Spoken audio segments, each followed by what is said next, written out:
ఓం గం గణపతయే నమః. ఓం విశ్వక్సేనాయ నమః. మనము శ్రీ గరుడ మహాపురాణంలో 29వ భాగంలో ముందుగా నైమిషారణ్యమనందు నివసిస్తూ ఉండేటటువంటి ఆ సౌనకాది మహామునులు అందరూ కూడా సాక్షాత్తు నారాయణ స్వరూపుడైనటువంటి ఆ వేదవ్యాస భగవాను యొక్క ప్రియ శిష్యుడైనటువంటి ఆ సూత మహర్షుల వారిని వైనతేయునితో అనగా గరుత్మంతునితో ఆ మోక్ష నారాయణుడు మోక్ష బ్రహ్మ మహాపితృ రుద్ర నారాయణుడైనటువంటి ఆ గయా మహాపితృ మహాసత్వనారాయణుడు ఏ విధంగా గరుడ పురాణం గురించి తెలియజేసినారు అనేటువంటి అంశములను మనం నిత్యము కూడా ఆ స్వామి యొక్క కరుణ చేత తెలుసుకోగలుగుతున్నాము అని తెలియజేస్తూ నారాయణం నమస్కృత్య నరం చైవ నరోత్తమం దేవీం సరస్వతీం వ్యాసం తతో జయముదీరయేత్. ఈ రోజున వృషోత్సర్జన విధి గురించి ఆ గరుత్మంతంతో నారాయణ వారు అంటున్నారు. వృషోత్సర్జనము అనగా ఒక వృషభమును, ఒక ఎద్దును, దానితో సహా ఆవు దూడలను కూడా విదిలేటువంటి విధానము ఈ కార్యక్రమములలో ఈ యొక్క పితృ దేవతల గురించి ఈ 12 రోజుల యొక్క కార్యక్రమంలో జరిపేటువంటి విధానములలో ఈ వృషోత్సర్జన విధి గురించి ముఖ్యంగా చెప్పబడ్డది. ఎవరైనా వ్యక్తి మరణించినప్పుడు 11వ రోజున జరిపేటటువంటి ఏ విధానం ఉన్నదో ఆ దాన్నే వృషోత్సర్జనము అని అంటారు. ఆ వృషోత్సర్జనం గురించి చెప్పమన్నాడు గరుత్మంతుడు. అంత నారాయణ వారు అంటున్నారు, ఓ గరుత్మంతుడా, 11వ రోజున చెరువు దగ్గరకు వెళ్ళి అన్ని పరలోక క్రియలు కూడా చేయాలి. మరణించిన వారి కొరకు బ్రాహ్మణులను, పండితులను, గురువులను కూడా పూజించి నమస్కరించి ఆ మరణించిన వారి యొక్క ప్రేత విముక్తి కొరకు కూడా ఈ విధానంగా ప్రార్థన చేయాలి. తర్వాత స్నానం చేసి శుచిగా శుభ్రతతో సంధ్యావందనాది నిత్యకృత్యములు కూడా చేసి 11వ రోజున కార్యక్రమము భక్తి శ్రద్ధలతో ఆచరించాలి. ఆ 11వ రోజున మంత్రములతో పిండ ప్రదానము కూడా ఆచరిస్తారు. అలా చెయ్యాలి. ఒక బంగారంతో విష్ణుమూర్తి యొక్క బొమ్మను, వెండితో బ్రహ్మదేవుని యొక్క బొమ్మను, రాగితో ఈశ్వరుని యొక్క బొమ్మను కూడా చేయించి పడమల దిక్కునందు గంగా జలముతో కూడినటువంటి ఆ వర్ణ కలశం అంటే చెంబును పెట్టి దాని మీద పచ్చని వస్త్రముతో చుట్టబెట్టినటువంటి ఆ విష్ణుమూర్తి యొక్క ప్రతిమను లేదా బొమ్మను, ఆ స్వర్ణ ప్రతిమను ఉంచాలి. తూర్పు దిక్కునందు పాలతో నిండినట్టి బ్రహ్మకలశాన్ని ఉంచి ఆ బ్రహ్మకలశమును తెల్లని వస్త్రముతో చుట్టబెట్టినటువంటి బ్రహ్మదేవుని యొక్క ప్రతిమను దానిపైన ఉంచాలి. అలాగే ఉత్తర దిక్కున తేనెతోనూ నేతితోనూ నిండినటువంటి రుద్ర కలశాన్ని స్థాపించాలి. దాని మీద ఎర్రనైనటువంటి వస్త్రాన్ని చుట్టుపెట్టి ఆ శివుని యొక్క బింబం ఏదైతే ఉన్నదో ఆ శివుని యొక్క బొమ్మను రాగితో చేస్తాం కాబట్టి అలా రాగితో చేయబడినటువంటి ఆ శివుని యొక్క బొమ్మను అక్కడ ఉంచాలి.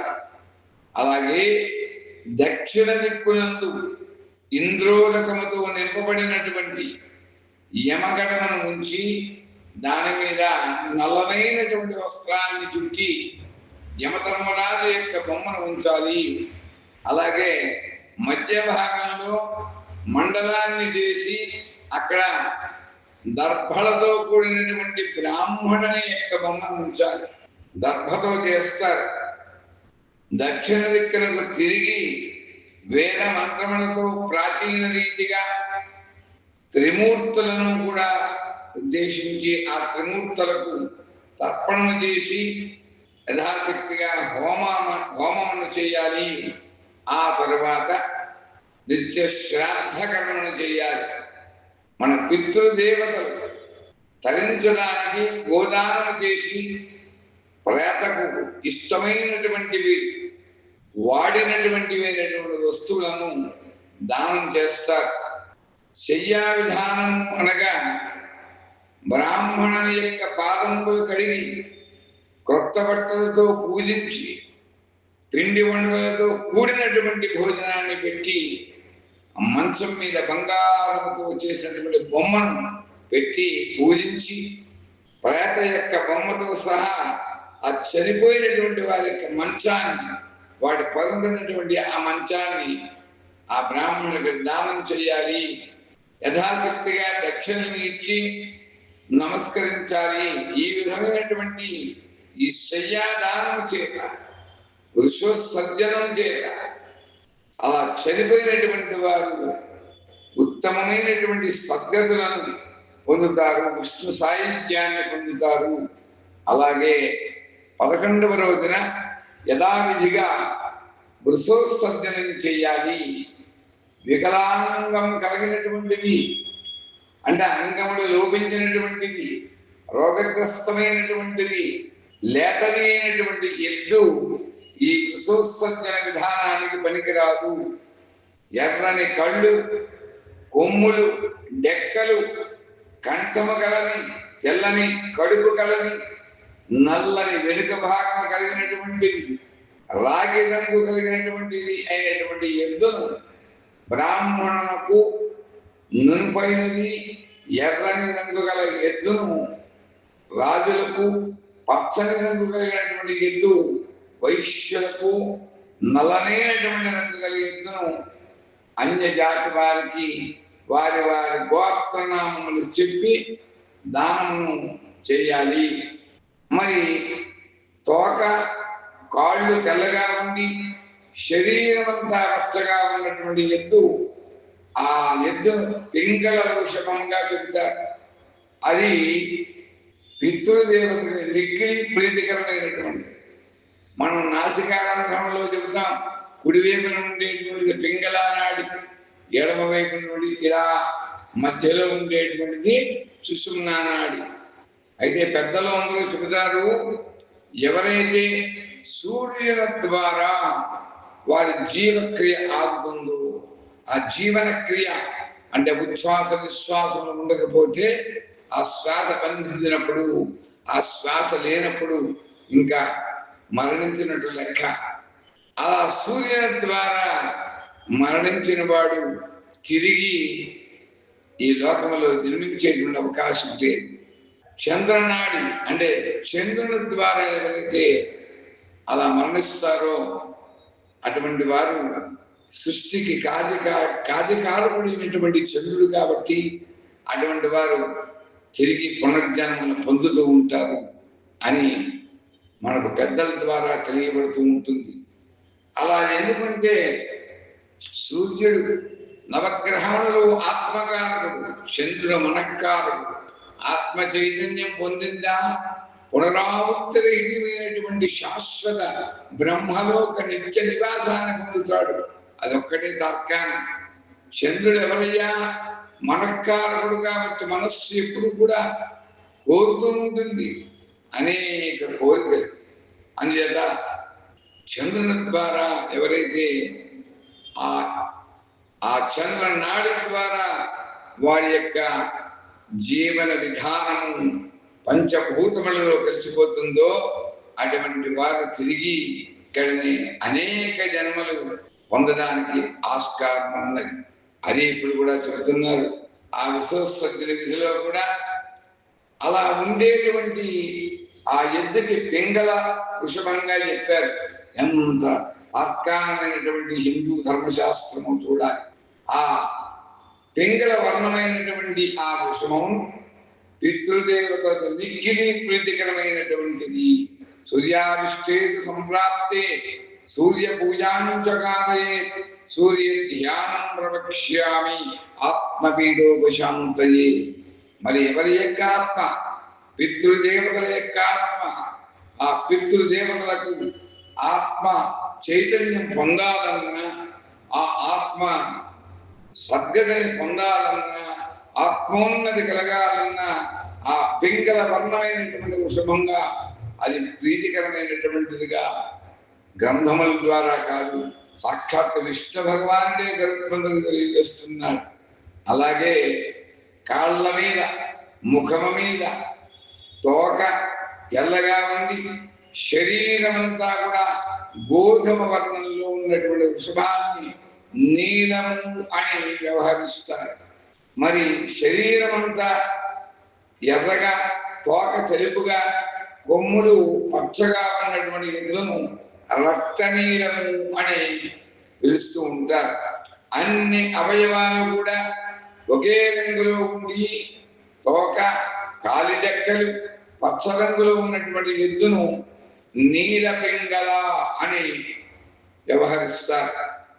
పావురములు ఎలా ఉంటాయో ఆ పావురము రంగుతో కూడి నురిటి మీద మచ్చ కలిగి అందముగా ఉన్నటువంటి ఎద్దును బభ్రుణీల అని వ్యవహరిస్తారు. అన్ని అవయవములు కూడా నల్లగా ఉంది, కళ్ళు ఎర్రగా ఉన్నటువంటి ఎద్దు మహానీలము అని వ్యవహరిస్తారు ఆ ఎద్దును. ఈ విధంగా మరి ఆ వృషభములు అనగా ఎద్దులు ఎన్ని రంగులు కలిగి ఉన్నాయో చూడండి. నలుపు, ఎరుపు, తెలుపు అన్ని రంగులు కూడా కలగలపుగా 5 రకములుగా ఉంటాయి.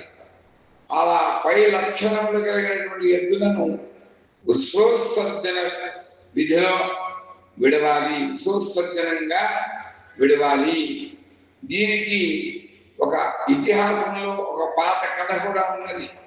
ఏమనగా, తండ్రి పుత్రులు చాలా మంది పుట్టాలని ఆ తండ్రి కోరుకోవాలట. ఏమనంటే ప్రతి గృహస్థువు కూడా పుత్రులు చాలా మంది పుట్టాలని కోరుకోవాలట. ఎందుచేతనంటే వాళ్ళు ఏ ఒక్కడైనా గయాశ్రాద్ధమును పెడతాడు అని ఒక ఆశ.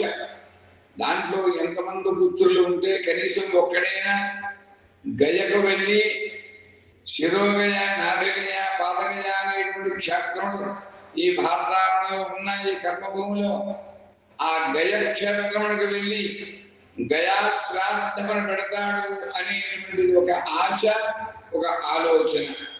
లేనట్లయితే గౌరీదేవి కళ్యాణం జరిపించాలి. ఎంత సమన్వయం ఉన్నది అంటే, ఆ గయా క్షేత్రంలో ఉన్నటువంటి అమ్మవారు మాంగళ్య గౌరీదేవి కదా.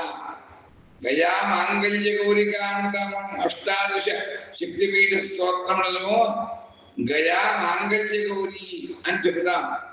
అక్కడ ఉన్నటువంటి విష్ణు పాదములు నాభిగయా క్షేత్రంలో ఉన్నాయి. అక్కడ పితృదేవతలను శాంతించడమే కాదు, ఆ మాంగళ్య గౌరీదేవి అక్కడ ఆ అమ్మవారి యొక్క భాగములు అక్కడ పడినాయి. కాబట్టి సుదర్శన చక్రము చేత సంహరింపబడినటువంటి ఆ అమ్మవారి యొక్క శక్తి పీఠములలో, అష్టాదశ శక్తి పీఠములలో అక్కడ గయాక్షేత్రములో ఉండేటటువంటి ఆ మాంగళ్య గౌరీదేవిని కూడా కళ్యాణం జరిపించాలి అని చెప్పారు. అంటే గయాశ్రాద్ధము చేయడం ఒకటే కాదు, ఒకవేళ అలా చేయనట్లయితే గౌరీదేవి యొక్క కళ్యాణం కూడా జరిపించవచ్చు అని తెలియబడుతుంది. అంతకు ముందుగా వృషోత్సర్జనమును గావించాలి. అలా వృషోత్సర్జనం చేసినటువంటి వాడు, గయాశ్రాద్ధము చేసినటువంటి వాడు, వాడిని మాత్రమే పుత్రుడిగా పరిగణింపబడతాడు, గుర్తింపబడతాడు. దీనికి వ్యతిరేకంగా చేసేటువంటి వాడు లేదా అటువంటి మహత్తరమైనటువంటి కార్యక్రమాలను పితృదేవతలకు ఆచరించినటువంటి వాడు ఏ విధంగా కూడా వారసుడు మాత్రమే అవుతాడు. ఆ పితృదేవతల యొక్క ఆస్తిపాస్తులను తీసుకోవడానికి, వారి యొక్క పేరు ప్రతిష్టలను అనుభవించడానికి మాత్రమే అవుతాడు తప్ప వాడు నిజంగా పుత్రుడు అనిపించుకోడు. వాడిని అధముడుగా పితృదేవతలు చూస్తారు అని ఈ గరుడ పురాణంలో సాక్షాత్తు ఆ మోక్షనారాయణుడు ఆ గరుత్మంతునితో తెలియజేసినాడు అని తెలియజేస్తూ ఆ తదుపరి ఈ విశ్వోత్సర్జన విధానం యొక్క అంశములను రాబోయేటువంటి రోజులు కూడా మనం తెలుసుకుంటాము అని తెలియజేస్తూ నమో బ్రహ్మణ్య దేవాయ గో బ్రాహ్మణ హితాయ జగద్ధితాయ కృష్ణాయ గోవిందాయ నమో నమః గజానారాయణాయ నాభిగయా క్షేత్ర మోక్ష బ్రహ్మణే నమః పాదగజా క్షేత్ర మహాపితృ రుద్రాయ నమః గయా మాంగళ్య గౌరీ దేవ్యై నమః ఓం స్వస్తి ఓం స్వస్తి ఓం స్వస్తి.